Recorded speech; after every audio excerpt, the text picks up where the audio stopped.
কত বড় মুত্তাকি ছিলেন সাইয়েদনা ওমর ফারুক। মদিনার সমাজে কয়জন মুনাফিক ছিল বিশ্বনবী ছাড়া কেউ বলতে পারতেন না। বিশ্বনবী কোন সাহাবীকে মুনাফিকদের লিস্ট দিয়ে যান নাই, একজন সাহাবী ছাড়া। দেখি কেউ বলতে পারেন কিনা ওই সাহাবীর নাম কি নাম? হুযায়ফা ইবনুল ইয়ামান রাদিয়াল্লাহু তাআলা আনহু। ওনাকে বলা হতো সাহিবু সিররি রাসূলিল্লাহ, আল্লাহ রাসূল সাল্লাল্লাহু আলাইহি ওয়াসাল্লামের গোপন তথ্যের ধারক বাহক। সুবহানাল্লাহ পড়বেন না? বিশ্বনবী ইন্তেকালের আগে মদিনার সমাজে মোট কয়জন মুনাফিক আছে এই তথ্য আবু বকরকে বলেন নাই, ওমর রাদিয়াল্লাহু তাআলা আনহুকে বলেন নাই, উসমান রাদিয়াল্লাহু তাআলা আনহু, আলী রাদিয়াল্লাহু তাআলা আনহু, আশারাতুল মুবাশশিরিনা বিল জান্নাহ কোন সাহাবীকে বলেন নাই। শুধুমাত্র কেবলমাত্র একমাত্র হুযায়ফা ইবনুল ইয়ামান রাদিয়াল্লাহু তাআলা আনহুর কাছে মুনাফিকদের লিস্টে বিশ্বনবী দিয়ে গিয়েছেন। সুবহানাল্লাহ পড়েন। মদিনায় কারা কারা মুনাফিক কেউ জানতো না হুযায়ফা ছাড়া। কে ছাড়া? নামটা আজকে মুখস্থ করেন যাতে অন্য কোনো ওয়াজে কেউ জিজ্ঞেস করলে বলতে পারেন। মুনাফিকদের লিস্ট যে সাহাবীর কাছে বিশ্বনবী দিয়ে গিয়েছিলেন, সাহাবীর নাম কি না?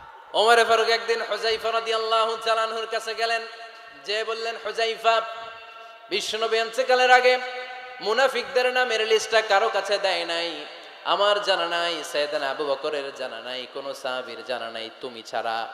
আমি তোমার কাছে জানতে চাই, আমি ওমরের নামটা ওই মুনাফিকদের খাতায় আছে কিনা আমার একটু বলো। আমার ওমরের নামটা ওই মুনাফিকদের লিস্টিতে একটু আছে কিনা, নামটা একটু বলো। যদি থাকে আমি ভালো হয়ে যাব, আমি নেফাকি দূর করে পাক্কা মুমিন হতে চাই। আমার নাম যদি মুনাফিকের লিস্টে থাকে আমি তো শেষ। হুযায়ফা চোখের পানি ছেড়ে দিয়ে বলে, আমিরুল মুমিনিন, কেমন প্রশ্ন করলেন আপনি? আপনি বিশ্বনবীর শ্বশুর, এই উম্মতে আপনার পজিশন 3 নাম্বার। আপনারে মুনাফিকরা ভয় পায়, শয়তান আপনারে ভয় পায়।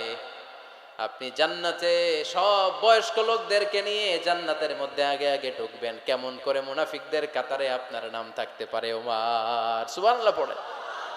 কি বিনয়ী, কি তাকওয়া! হুযায়ফাকে যে ধরতেন, হুযায়ফা একটু বলো না আমার নামটা মুনাফিকদের লিস্টিতে আছে কিনা। ওমরে ফারুকের যদি এই টেনশন থাকে যে আমি মুনাফিক হয়ে গেলাম কিনা, আমাদের এই টেনশন থাকার দরকার আছে না নাই? হ্যাঁ, যেন সব সময় আল্লাহর কাছে দোয়া করতে হবে, আল্লাহ তুমি নেফাকি থেকে আমাদেরকে বাঁচাও।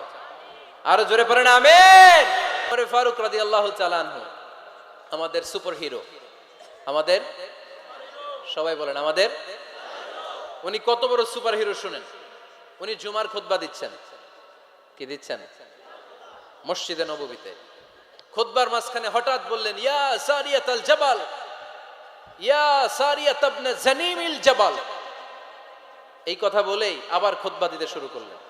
ওনার এই ইয়া সারিয়াত ইবনে জানিমিল জাবালের সাথে আগের কথারও কোনো মিল নাই, পরের কথারও কোনো মিল নাই। জুমার নামাজের পর মুসল্লি সাহাবারা ধরলেন, বললেন, ইয়া আমিরাল মুমিনিন। খুতবার মাঝখানে হঠাৎ করে ইয়া সারিয়াত ইবনে জালিমিল জাবাল বলে আপনি চিৎকার করলেন কেন? আপনার এই বাক্যের সাথে আপনার খুতবার আগের বাক্যের কোনো মিল নাই, আপনার খুতবার পরের বাক্যেরও কোনো মিল নাই। এই কথা আপনি কারে বললেন, কারে উদ্দেশ্য করে বললেন? এই কথার তাৎপর্য কি আমাদেরকে বুঝিয়ে বলেন। ওমরে ফারুক বললেন, আমি যখন খুতবা দিচ্ছি আমি দেখতে পেলাম ওই যে কয়েক মাস আগে আমি আমার মুসলিম সেনাবাহিনী পারস্যে আক্রমণের জন্য পাঠিয়েছি, বর্তমান ইরানের ওই বিশাল এলাকাতে পারস্যে আমি আমার ব্যাটালিয়ন পাঠিয়েছি। আমি হঠাৎ করে দেখতে পেলাম আমার মুসলিম বাহিনীর সেনাপতি যুদ্ধের এক পর্যায়ে তার ডানে আছে উপত্যকা, বায়ে আছে পাহাড়, সে পাহাড়ি রাস্তা ছেড়ে দিয়ে উপত্যকার দিকে যেতে শুরু করেছে। আমি দেখতে পেলাম আমার মুসলিম বাহিনী যদি উপত্যকার দিকে ছুটে বেড়ায়, কাফির মুশরিকরা আমার মুসলিম বাহিনীকে কচুকাটা করে ফেলবে। তাই আমি এখান থেকে তাদেরকে কমান্ড দিয়ে বলেছি, ইয়া সারিয়াতাল জাবাল, উপত্যকার দিকে নয় পাহাড়ের দিকে যাও, তাহলেই তোমাদের বিজয় নিশ্চিত হয়ে যাবে। উপত্যকার দিকে যেও না, ইলাল জাবাল, ইলা সারিয়াতিল জাবাল, পাহাড়ের দিকে ছোট। সাহাবারা অবাক, ঘটনা কি? উনি বসে আছেন মদিনায়, মসজিদে নববীর মিম্বারে দাঁড়িয়ে উনি যদি ইয়া সারিয়াতাল জাবাল বলে, এটা কি ইরানে যাবে নাকি? ও মিয়া, তখনকার সময়ে বর্তমানের মতো মোবাইল ছিল নাকি? ইন্টারনেট ছিল নাকি? কিছু ছিল?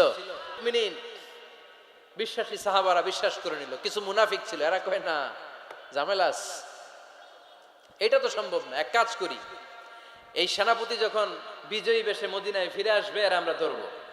এরা দিন গুনতে লাগলো, এই সেনাপতি মুসলিম বাহিনী নিয়ে পারস্য জয় করে কবে ফিরে আসবে। এই মুনাফিকের দলগুলো কখনো সেনাবাহিনীকে অভ্যর্থনা জানাতে যেত না, কিন্তু এইবার সবার আগে মদিনার উপকণ্ঠে যে সেনাপতিদেরকে অভ্যর্থনা জানানোর জন্য ফুল নিয়ে রেডি। ফুল নিয়ে দাঁড়ায় সেনাপতি ঢুকার সাথে সাথে ধরছে, এই সেনাপতি কোত্থেকে আসছে? কয় পারস্য জয় করে আসছে। কয় এমন এমন দিন, জুমার দিন দুপুর বেলা যুদ্ধের মাঝখানে আমিরুল মুমিনিনের কণ্ঠের কোন কথাবার্তা শুনছো নাকি? সেনাপতি অবাক, কয় তোমরা জানলা কেমনে? শুনছি তো। সুবহানাল্লাহ পড়বেন না? আমরা যুদ্ধে একটা ভয়ঙ্কর অবস্থার মধ্যে ছিলাম, পেছন থেকে শত্রু আমাদেরকে আক্রমণ করতে শুরু করে দিল। ডানে যাব না বায়ে যাব, সামনে যাব নাকি পেছনে যাব, রাস্তা খুঁজে পাচ্ছি না। ডান দিকে ছিল আমাদের উপত্যকার রাস্তা, বাঁ দিকে ছিল পাহাড়ি পথ। আমরা সোজা পথ হবে মনে করে উপত্যকার দিকে ছুটতে আরম্ভ করলাম। হঠাৎ করে আমিরুল মুমিনিনের কণ্ঠ বজ্র কণ্ঠে আমার কানের মধ্যে ভেসে আসলো।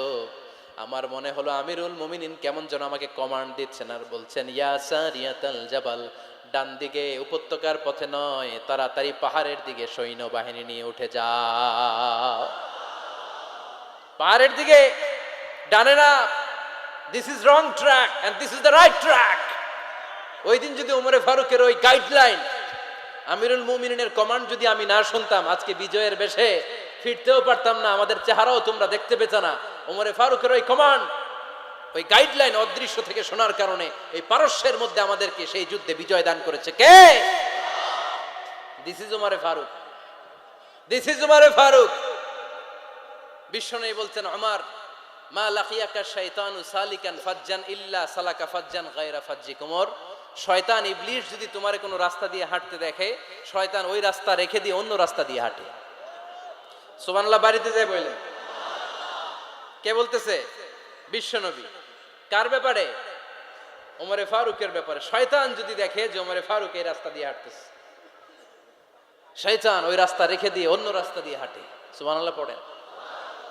রাত্রিবেলা আমরা আমাদের বাচ্চা ছেলে মেয়েদেরকে যখন খাওয়াই, বাচ্চারা খেতে চায় না, এরকম হয় আপনাদের ফরিদপুর এলাকায়?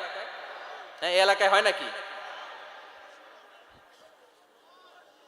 খেতে চায় না বাচ্চারা, এই চকলেট দেখায়া, এই মিনা কার্টুন দেখায়া, এইটা সেইটা এগুলো সেগুলো বলে, গল্প টল্প বলে ভুলায়া খাওয়ানো লাগে, তাই না? তারপরও খায় না। আমারও ছোট মেয়ে আছে, খেতে চায় না, এইটা সেইটা এমনি সেমনে খাওয়ানো লাগে। তো শেষে না পেরে মা বাবা বলতে বাধ্য হয়, ওই যে ভূত আসতেছে, ভূত, তাড়াতাড়ি তাড়াতাড়ি খাও, নাহলে যে ভূত ধরবে তোমারে। ওই যে বাঘ আসতেছে, বাঘ, তাড়াতাড়ি খাইলে নাহলে বাঘে কামড়াবে। বলি না আমরা? আপনারা কি বলেন? ভূত। আর কি বলেন? হ্যাঁ হ্যাঁ, আচ্ছা, এক এক জায়গায় এক একটা আমরা বলি, ভূত আসবে, বাঘ খাবে, ভাল্লুক খাবে, তাড়াতাড়ি খাও। মদিনাতে যখন ওমরে ফারুক আমিরুল মুমিনিন, মদিনার মায়েরাও বাচ্চাদেরকে খাওয়াতে পারতো না, ছোট্ট মেয়েদেরকে খাওয়াতে পারতো না, খাওয়া নিয়ে যন্ত্রণা করতো। বাচ্চারা যখন মদিনায় খেতে চাইতো না রাত্রি বেলায়, মদিনার মায়েরা বলতো, তাড়াতাড়ি খাও, হা হুয়া ইয়াতি উমর, হা হুয়া ইয়াতি উমর, তাড়াতাড়ি খা, নাইলে ওই যে ওমর আসতেছে, Omar. This is our superhero সাইয়েদনা ওমর ফারুক রাদিয়াল্লাহু তাআলা আনহু। শুধু শয়তানি ভয় পেত না, মুনাফিকরাও ভয় পাইতো, জমের মতো ভয়। শুধু তাই না, আমাদের আম্মাজান বিষ্ণু ইসা ইসলামের স্ত্রীরাও ওমরে ফারুককে ভয় পেতেন।